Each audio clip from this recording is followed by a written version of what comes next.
आज हम बात करते हैं मॉर्निंग स्टिफनेस के बारे में। मॉर्निंग स्टिफनेस एक बहुत ही कॉमन सिम्पटम है।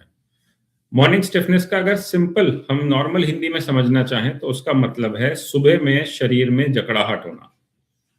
ये जो जकड़ाहट होती है ये बहुत अलग-अलग जॉइंट्स में हो सकती है।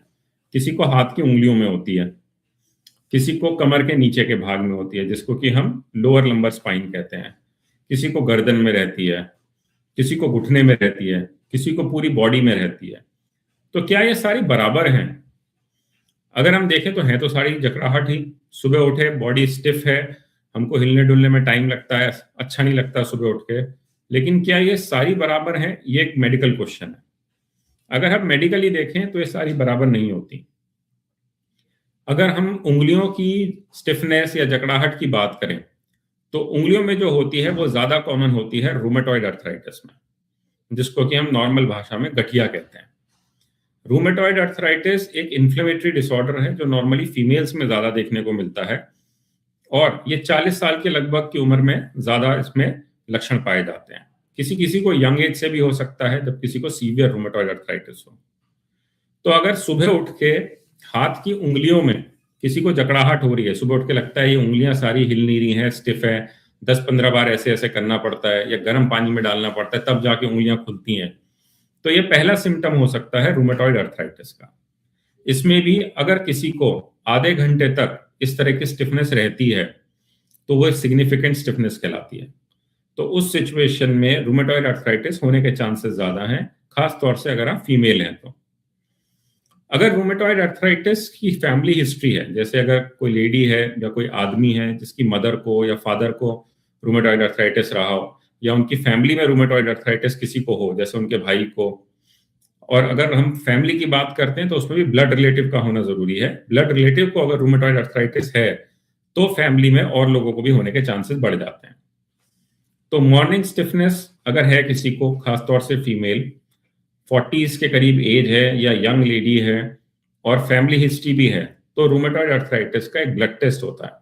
वो आपको बिल्कुल करा के देखना चाहिए कि कहीं आपको रूमेटॉइड अर्थराइटिस तो नहीं है।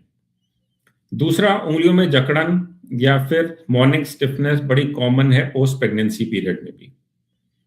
इसमें नॉर्मली ये डेफिशिएंसी से होता है, जैसे विटामिन डी कम होना या कैल्शियम डेफिशिएंसी से। खास तौर से वो लेडीज जो लास्ट ट्राइमेस्टर में हो प्रेगनेंसी के या जस्ट पोस्ट प्रेगनेंसी हो, उन लोगों में नॉर्मली ये डेफिशिएंसी से देखा जाता है, रूमेटॉइड की वजह से नहीं। तो इसलिए कौन सी लेडी को किस एज ग्रुप में किस तरह का सिम्टम है और उसके पहले प्रेगनेंसी थी नहीं थी, इस पे भी डिपेंड करता है, क्योंकि हम हर किसी को ब्लाइंडली ये नहीं कह सकते कि रूमेटॉइड अर्थराइटिस है। इसके सिवा कुछ स्टिफनेस होती हैं वो ऑस्टियोआर्थराइटिस रिलेटेड होती हैं। ऑस्टियोआर्थराइटिस मतलब जिसको कि हम समानता गठिया कहते हैं, जोड़ों का गठिया, जिसको कि जैसे हम कहते हैं हमारे को घुटने में दर्द है, ये नॉर्मली बड़ी उम्र के लोगों में देखने को मिलता है। 50 या 60 साल के जो लोग हैं, अगर वो सुबह सो के उठते हैं और उनको लगता है घुटने में अकड़ाहट है, तो वो अर्थराइटिस का अर्ली इंडिकेशन हो सकता है। काफ़ी लोग ऐसे होते हैं जिनको कि सुबह उठ के चलने के लिए ही काफ़ी टाइम लग जाता है। जैसे उठे, उसके बाद उनको थोड़ी देर बेड में बैठना पड़ता है, थोड़ी देर एक्सरसाइजेस करनी पड़ती हैं, घुटने को हिलाना पड़ता है, उसके बाद वो खड़े होकर चल पाते हैं। ये खास तौर से घुटनों में देखने को मिलता है या हिप जॉइंट में देखने को मिलता है। तो ये अर्थराइटिस का लक्षण है, इसको हम ऑस्टियोआर्थराइटिस कहते हैं। ये डिफरेंट है रूमेटॉइड अर्थराइटिस से। और रूमेटॉइड अर्थराइटिस में भी जरूरी नहीं कि सिर्फ हाथ के जोड़ में ही स्टिफनेस हो, बॉडी के बाकी जॉइंट्स में भी स्टिफनेस हो सकती है, लेकिन ज्यादातर हाथ में स्टिफनेस होना इसका पहला लक्षण है, जिसको कि हम जल्दी पिकअप कर सकते हैं। रूमेटॉइड अर्थराइटिस में जैसे एल्बो में, स्पाइन में, नीज में, हिप में, हर जगह पे स्टिफनेस हो सकती है। लेकिन ऑस्टियोआर्थराइटिस में नॉर्मली हमको जो मेजर जॉइंट्स होते हैं सिर्फ उन्हीं में स्टिफनेस होती है, जैसे नी हो गए, जिसमें कि नी का अर्थराइटिस बहुत कॉमन है। इसी तरह हिप जॉइंट होता है, वहां पे अर्थराइटिस कॉमन है। रेयरली किसी को शोल्डर जॉइंट में भी हो सकती है, लेकिन शोल्डर में जब होती है तो उसका ज्यादा कॉमन रीजन जो होता है वो होता है फ्रोजन शोल्डर, जिसमें कि पेशेंट को अपना कंधा उठाने में या पीछे ले जाने में दिक्कत होती है। मतलब जैसे अगर मैं भी आपके सामने बैठा हूं ऐसे कैमरे में, मैं अपना हाथ पूरा ऊपर ले जा सकता हूं, लेकिन अगर कोई फ्रोजन शोल्डर का पेशेंट है तो उसका हाथ हो सकता है इतना जाए और उसके ऊपर ना जा रहा हो। इसमें भी मॉर्निंग में उठ के स्टिफनेस ज्यादा होती है। और फ्रोजन शोल्डर अपने आप में कोई बड़ी बीमारी नहीं है, लेकिन पेशेंट को परेशान कर सकते हैं क्योंकि कंधे का मूवमेंट कम हो जाता है। अब ये है ज़्यादा कॉमन होता है उन लोगों में जिनको शुगर की बीमारी होती है। इसमें धीरे-धीरे कंधे में दर्द बढ़ता जाता है। रात को इस करवट सोने में, जिस तरह आपका फ्रोजन शोल्डर है, उस तरह सोने में आपको दर्द हो जाता है। जब आप लेटते हैं, तो सुबह जब आप उठते हैं, तो आपको ऐसा लगता है कि पूरा कंधा जाम है, हाथ हिल ही नहीं रहा। फिर थोड़ी देर आप एक्सरसाइज करेंगे, फिर धीरे-धीरे मूवमेंट आ जाता है। तो ये तीनों तरह की दिक्कतें अपनी अलग-अलग हैं और नॉर्मली अलग-अलग जोड़ों में मिलती हैं। Osteoarthritis, frozen shoulder, rheumatoid arthritis. इसके सिवा कुछ और भी तरह के अर्थराइटिस रहते हैं जो कि कम है कॉमन, लेकिन फिर भी इसके काफ़ी पेशेंट्स ओपीडी में हमको देखने को मिल जाते हैं। वो होते हैं इन्फ्लेमेटरी डिसऑर्डर, जैसे कि एंकाइलोजिंग स्पॉन्डिलाइटिस। एंकाइलोजिंग स्पॉन्डिलाइटिस अपने आप में एक स्पेशल तरह की बीमारी है जो कि इन्फ्लेमेटरी अर्थराइटिस कैटेगरी में आती है। इन्फ्लेमेटरी अर्थराइटिस का मतलब यह है कि शरीर में अंदरूनी सूजन की वजह से जो इन्फ्लेमेशन हो जाता है, उससे होने वाला अर्थराइटिस। अब एंकाइलोजिंग स्पॉन्डिलाइटिस में खास बात यह है कि मेल्स को ज़्यादा अफेक्ट करता है, मॉर्निंग स्टिफनेस रहती है और ये कमर के नीचे के भाग को ज़्यादा अफेक्ट करती है। शुरुआती सिम्टम में पेशेंट को नीचे के भाग में दिक्कत होती है कमर के, लेकिन धीरे-धीरे ये ऊपर की कमर में भी हो सकती है, हिप जॉइंट में भी हो सकती है, नी में भी हो सकती है। ओवरऑल अगर हम देखें तो रूमेटॉइड अर्थराइटिस में भी प्रेजेंटेशन बहुत तरह का रहता है। एंकाइलोजिंग स्पॉन्डिलाइटिस की जब हम बात करते हैं तो ये मेल्स और फीमेल्स में अलग-अलग प्रेजेंट कर सकता है। मेल्स में जब एंकाइलोजिंग स्पॉन्डिलाइटिस होता है तो वो ज़्यादातर एक्सियल स्केलेटन को इन्वॉल्व करता है। एक्सियल स्केलेटन मतलब जैसे हमारी कमर हो गई या गर्दन हो गई। लेकिन जब फीमेल्स में एंकाइलोजिंग स्पॉन्डिलाइटिस होता है तो वो पेरिफेरल जॉइंट्स को ज़्यादा इन्वॉल्व करता है, जैसे कि नी को, रिस्ट को, एल्बोज को। तो ये एक बेसिक डिफरेंस रहता है मेल और फीमेल के बीच के एंकाइलोजिंग स्पॉन्डिलाइटिस में। ऐसा नहीं कि फीमेल्स में एंकाइलोजिंग स्पॉन्डिलाइटिस स्पाइन को अफेक्ट नहीं कर सकता, लेकिन कम करता है। और इसमें भी अगर हम देखें तो एंकाइलोजिंग स्पॉन्डिलाइटिस के कुछ बड़े टिपिकल फीचर्स होते हैं। जैसे दर्द जो है रात के वक्त होता है जब इंसान सो रहा होता है। जैसे अगर आप 10 बजे सोए, हो सकता है 2-3 बजे कमर में इतना तेज दर्द हो कि आपकी उससे आंख ही खुल जाए। आपको लगे थोड़ा सा उठ लेता हूँ, चल लेता हूँ। दूसरा, इन्फ्लेमेटरी अर्थराइटिस में जब आप हिलते डुलते हैं, एक्सरसाइज करते हैं, यू फील बेटर। तो काफी पेशेंट्स होते हैं जो कि एंकाइलोजिंग स्पॉन्डिलाइटिस के होते हैं। उन लोगों में वो जब सो के उठते हैं तो बॉडी जकड़ी हुई होती है। उसके बाद वो थोड़े हिलते डुलते हैं, एक्सरसाइज करते हैं या गर्म पानी से नहाते हैं। उसके बाद उनको लगता है बॉडी ठीक हो गई, फिर अपने काम पे चले जाते हैं। लेकिन धीरे धीरे सिम्टम बढ़ते चले जाते हैं। सुबह उठ के पहले उनको अगर 5 मिनट में बॉडी ठीक हो जाती थी, फिर थोड़े दिनों बाद 10 मिनट लगने लगेंगे, 15 मिनट, 20 मिनट, इस तरह से टाइम बढ़ता चला जाता है। तो मॉर्निंग स्टिफनेस अगर इस तरह का है कि जिससे रात में नींद खुल जा रही हो, कमर में हो, तो काफी शक हमारा जाता है कि एंकाइलोजिंग स्पॉन्डिलाइटिस नाम की बीमारी है क्या। इस सिचुएशन में हमको ये ध्यान रखना पड़ता है कि इसको हम जल्दी डायग्नोस कर लें, ताकि हम पेशेंट की लाइफ पेन फ्री बना पाएं, स्टिफनेस फ्री बना पाएं। स्टिफनेस अपने आप में बॉडी का एक सिम्टम है, कोई बीमारी नहीं है। काफी बार पेशेंट्स हमारे पास सिर्फ स्टिफनेस लेके आते हैं और कोई उनको सिम्टम नहीं होता, कोई बीमारी उनकी डायग्नोस नहीं हुई होती। अब जैसे एंकाइलोजिंग स्पॉन्डिलाइटिस है, उसको हम ब्लड टेस्ट से बिल्कुल पकड़ सकते हैं। एक टेस्ट होता है, उस टेस्ट को करते हैं, वो पॉजिटिव आता है और उस पेशेंट का हम ट्रीटमेंट शुरू करते हैं। इसी तरह रूमेटॉइड अर्थराइटिस है, उसका भी ब्लड टेस्ट है। फ्रोजन शोल्डर का अनफॉर्चुनेटली कोई ब्लड टेस्ट नहीं है, लेकिन हम क्लिनिकली देख के ही पेशेंट को पता लगा सकते हैं कि क्या इसको फ्रोजन शोल्डर है। इसी तरह दूसरा टेस्ट जो फ्रोजन शोल्डर को कंफर्म कर सकता है वो है एमआरआई। एमआरआई जब हम करते हैं तो हमें उससे पता चल जाता है कि पेशेंट को क्या फ्रोजन शोल्डर है, लेकिन ज्यादातर केसेस में क्लिनिकल डायग्नोसिस से ही हम फ्रोजन शोल्डर का पता लगा लेते हैं। इसके सिवा जो बाकी चीजें रहती हैं इन्फ्लेमेटरी अर्थराइटिस, उसमें बड़े स्पेसिफिक ब्लड टेस्ट होते हैं जो हमको करके देखने पड़ते हैं, ताकि हमें पता चले कौन सा तरह का अर्थराइटिस है। अगर हम ऑस्टियोआर्थराइटिस की बात करते हैं तो उसके लिए ब्लड टेस्ट मैंडेटरी नहीं है, ज्यादातर केसेस में एक्सरे से ही पता चल जाता है।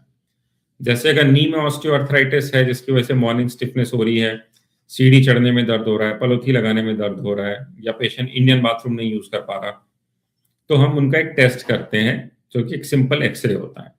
वो एक्सरे करा के हमको दिख जाता है कि पैर में या घुटने में अर्थराइटिस है, और उस अर्थराइटिस का जो भी ग्रेड आता है एक्सरे में, उस हिसाब से हम ट्रीटमेंट शुरू कर देते हैं। अगर हम ओवरऑल ट्रीटमेंट की बात करें, तो मॉर्निंग स्टिफनेस ज़रूरी नहीं कि हमेशा ट्रीटमेंट की ज़रूरत हो। कितनी देर के लिए मॉर्निंग स्टिफनेस हो रही है, कितनी सीवियर हो रही है, पेशेंट को और एग्जिस्टिंग क्या प्रॉब्लम्स हैं, उस हिसाब से हम पेशेंट का ट्रीटमेंट डिसाइड करते हैं। जैसे रूमेटॉइड अर्थराइटिस की जो मॉर्निंग स्टिफनेस होती है, ज़्यादातर केसेस में अगर हम ट्रीट नहीं करते तो धीरे-धीरे बढ़ती चली जाती है। तो अगर किसी पेशेंट का रूमेटॉइड अर्थराइटिस का टेस्ट पॉजिटिव आया है, तो हम डेफिनिटली मेडिसिन शुरू करते हैं उनको। वो मेडिसिन ये भी हो सकता है कि लाइफ लॉन्ग चलें, ये भी हो सकता है कि हमें थोड़े पीरियड के लिए देनी पड़े और उसके बाद पेशेंट का अगर खुद से ही सिम्टम्स कंट्रोल हो जाते हैं तो मेडिसिन रोक भी दें। लाइफ में काफ़ी बार हमें मेडिसिन कम भी करनी पड़ती हैं, काफ़ी बार बढ़ानी भी पड़ती हैं, डिपेंडिंग ऑन की बॉडी में कितना इन्फ्लेमेटरी रिस्पॉन्स चल रहा है। एंकालोजिंग स्पॉन्डिलाइटिस में भी पैटर्न कुछ ऐसा ही रहता है। नॉर्मली शुरू में जब पेशेंट को पता चलता है तो हम थोड़े टाइम के लिए दवाइयाँ देते हैं। कुछ पेशेंट्स होते हैं, उनको एंकालोजिंग स्पॉन्डिलाइटिस के सिम्टम्स बहुत ही मिनिमल होते हैं, लाइफ लॉन्ग चलते रहते हैं, वो एक्सरसाइज से ही काम चला लेते हैं। कुछ पेशेंट्स में एंकालोजिंग स्पॉन्डिलाइटिस के बड़ा ही साइनोसॉइडल पैटर्न होता है सिम्टम्स का, मतलब कभी सिम्टम्स आते हैं, फिर कुछ महीने या साल के लिए ठीक हो जाते हैं, फिर दोबारा आ जाते हैं। इसी तरह से फ्रोजन शोल्डर में नॉर्मली 3 फेजेस रहते हैं। एक फेज होता है जिसमें कि शुरू में पेन बढ़ता है और रिस्ट्रिक्शन ऑफ मूवमेंट जो है वो धीरे-धीरे बढ़ता जाता है। सेकंड फेज आता है कि जिसमें पेन कम हो जाता है लेकिन कंधे का मूवमेंट काफ़ी हद तक कम हो जाता है। और तीसरा फेज आता है कि जब धीरे-धीरे कंधे का मूवमेंट भी खुलने लगता है, पेन भी उनका कम हो जाता है। इन सब से अलग रहता है ऑस्टियोआर्थराइटिस। ऑस्टियोआर्थराइटिस का मतलब है एज के साथ होने वाला अर्थराइटिस, जिसको कि हम उम्र के साथ होने वाला गठिया भी कहते हैं।